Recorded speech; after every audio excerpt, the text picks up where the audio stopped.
Jeff Jarrett and Global Force Wrestling made a huge announcement today. Welcome back, everyone. This is Jason. Um, it was announced this morning that for their January 4th kickoff pay per view uh, for New Japan Pro Wrestling, I can't remember the name of the show itself, but nonetheless, their January 4th show, um, Jeff Jarrett announced that Jim Ross is going to be commentating their show. Um, that is, in my opinion, some very big news, possibly the biggest news of the day, um, possibly one of the biggest news items of the week. Um, I think I could see a lot of different opinions coming out of this. Um, in my opinion, my first reaction is yes, this is huge.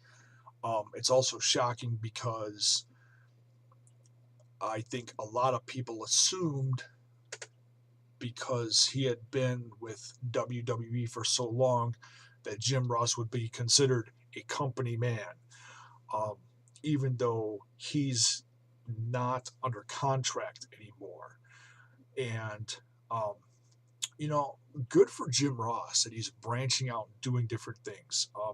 I hear his podcast is successful. How successful compared to like the other ones that are on there, I don't know. Uh, someone could probably dig up the numbers. As far as compared to other podcasts. Guys in the wrestling or former wrestlers that are doing podcasts like him, like Piper, Stone Cold, Chris Jericho, and there's a few others. But just to throw some other names out there, and Jim Ross has been getting some significant guests too. People that are people want to hear about. People that are he was talking to Kurt Angle, he was talking to Sting, guys like that. People want to know about their future and what lies ahead for them. So he's doing very well with that. Um, he's got uh, his barbecue business, which I think you can still get through WWE.com unless he's selling it through his own website. I don't know. I haven't looked that closely at Jim Ross's own. I know he's got his own page where he does his own, weekly, or is it bi-weekly? His own weekly blogs about, stuff, news going around and stuff. So yeah, he's got his hands in a few different things, and this one was quite a shock. It had been rumored that he was going to be taking part in this somehow, but he hadn't gone in great detail to talk about his interest in being there. I'm sure, I'm sure money has something to do with it. I'm sure Jeff Jarrett paid him a significant amount of money. So I'm sure that was inviting. Um, do I think it was something to, to say, F you to Vince McMahon and WWE? I don't think so. I think uh, I think Jim Ross is a bigger person than that. As in, some years ago, when the whole Monday Night Wars thing and people are defecting back and forth, there was a lot of that kind of attitude, like, oh, well, F you, I'm going over here, screw you, I'm defecting to this organization. Um, I think it's more of a business thing than anything. And obviously, Jim still has a great love for the wrestling industry, and I'm sure, I'm sure there has been something Do we know what? No, but I'm sure there had been some interest from Dixie and TNA to bring in Jim Ross. Whether that has come to light anywhere, I don't think it has, but I'm sure, as soon as he was done with the contract on WWE, um, I'm sure they were, salivating. But considering the reputation of TNA over the course of the last year, um, I honestly can't blame anyone for not wanting to join that organization, especially not even having a TV deal right now. That certainly is a huge strike against them. And yet, now, to our knowledge, I don't believe Jeff Jarrett and Global Force Wrestling has a TV deal yet. I'm sure they're trying to work on one. I'm sure he's been in talks with, different cable organizations or channel organizations, whatever you call it, in order to, get his brand off the ground. But I think him doing this kind of show, a big show, which is basically, like, I think it's basically considered Japan's WrestleMania is what I'm looking at it as, and I've been, growing as a fan of Japan wrestling over the course of the last year. I really never cared before, but now because, there's been significant names tied with it. Well, there always has been to some degree, but, like when AJ Styles, and the Bullet Club is, getting a lot more attention over the course of the last year or so, especially the last few months. And now, Jeff Jarrett's tied with New Japan Pro Wrestling. It's one of the many companies he has contracted with as far as, using their talent.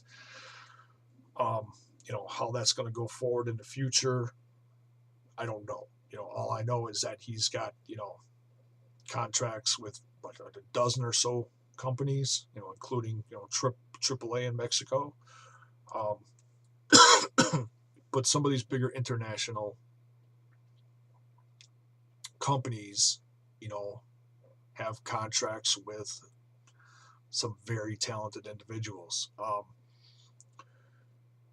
And that's great, but I think for this first show with, Global Force Wrestling, hosting the New Japan Pro Wrestling's show, I'm kicking myself now because I can't remember the name of it. They need, it's one thing to host it and say, okay, well, these are people that we're affiliated with now, and to bring them to the United States as a new brand for Global Force Wrestling is certainly one thing. There's going to be names that you want to throw on that card that some people are familiar with. You're trying to draw an American audience, so you have to put someone of significance to call these matches. In my opinion, it's smart business. Now, I've had conversations today with other people that disagree with me or disagree with this business move, and I can respect that. I was talking with Steve from ringsidenews.com. He brought up the fact that, if you're going to use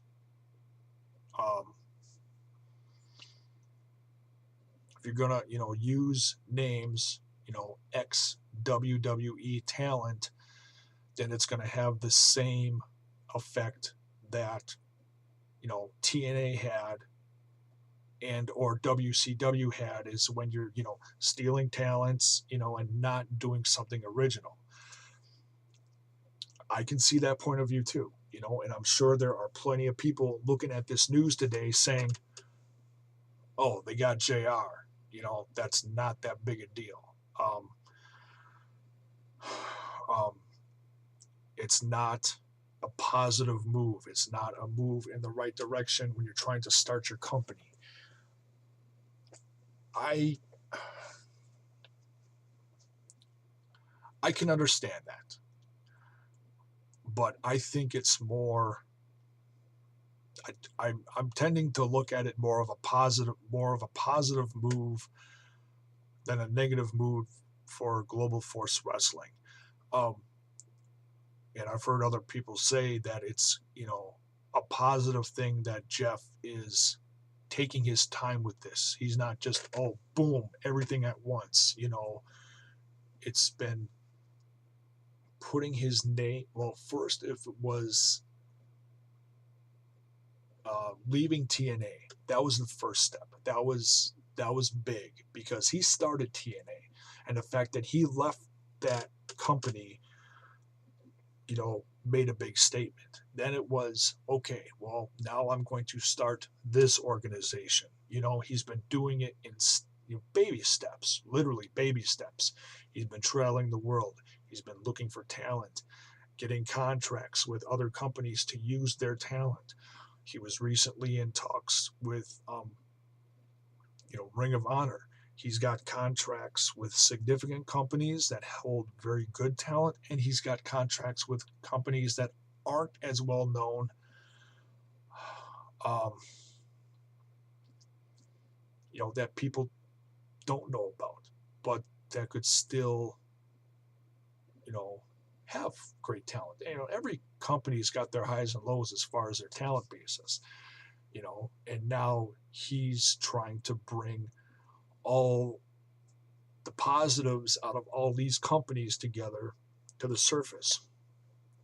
Very smart. I look at this as a very old school way of doing things, which is also a positive in my opinion.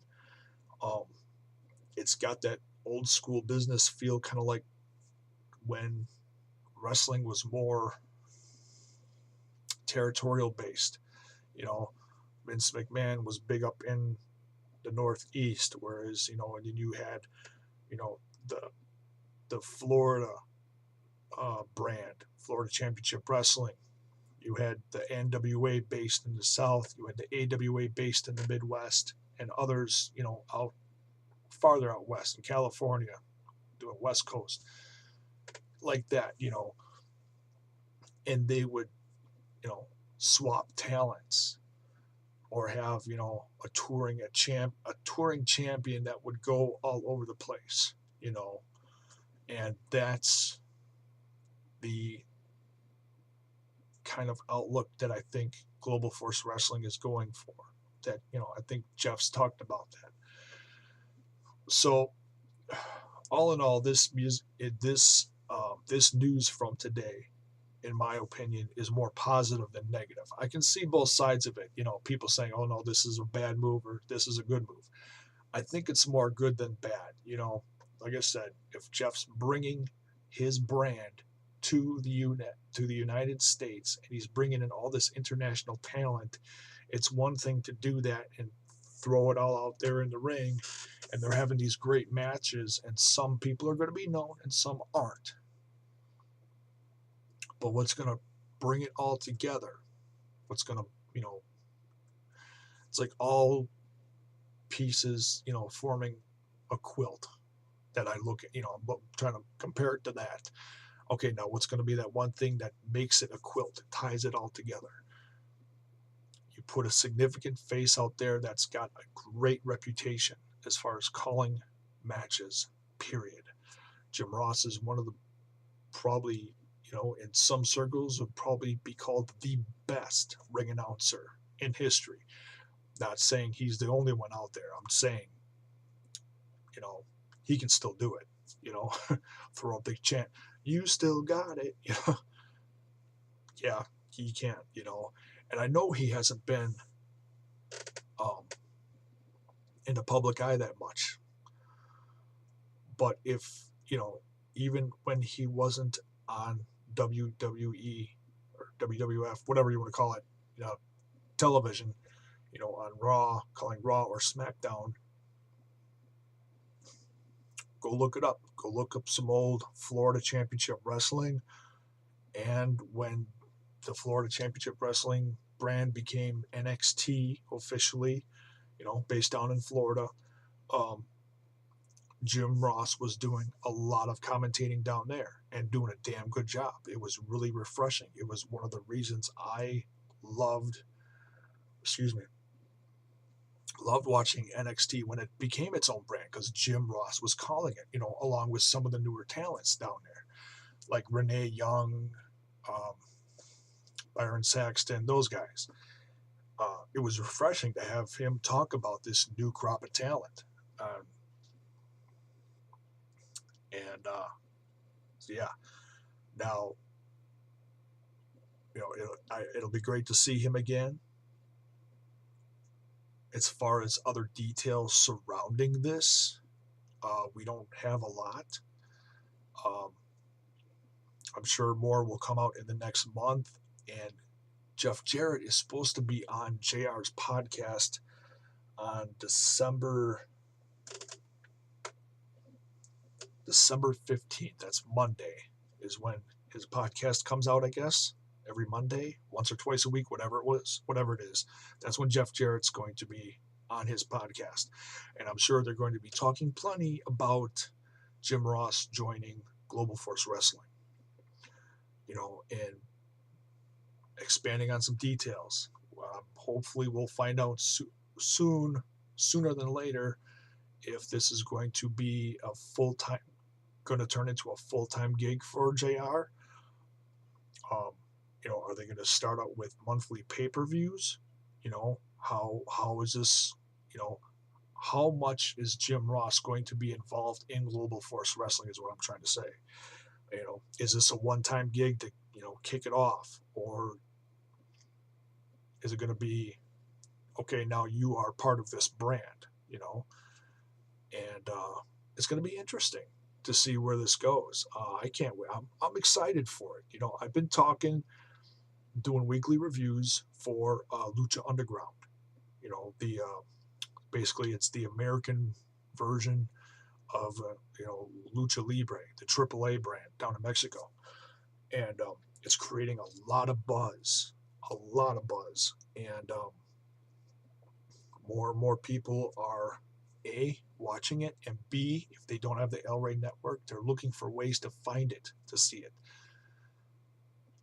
Wrestling fans are hungry for something different. They're getting, for lack of better words, frustrated with the WWE product. They want something new. They're tired of the John Cena show. They want something different. Lucha Underground gives them that difference. It's a different product. It's new. It's exciting. Like I said, it's gritty. Now, with the announcement of this huge show in Japan that's being brought to United States audiences, and now it's announced that it's hosted by good old JR, I look at it as a positive. I'm very excited about this. And I'm sure we'll find out in weeks to come who is going to be helping him with this. No clue, you know. But I can't wait to find out. I'm not going to throw out any guesses right now. I'm just going to focus on, JR is a part of this now, and we'll find out more within the next, month and a half before or 2 months, whatever, before the January show. So tell me your thoughts on this big news. I look at it as very big news, like I said, they've been doing baby steps. Put it in the comments. Tell me what you think about JR joining Global Force Wrestling, whether it be for a one-time gig or a permanent gig. We don't know yet. So let me know what you think. And that's it for this one. Thanks for watching, guys.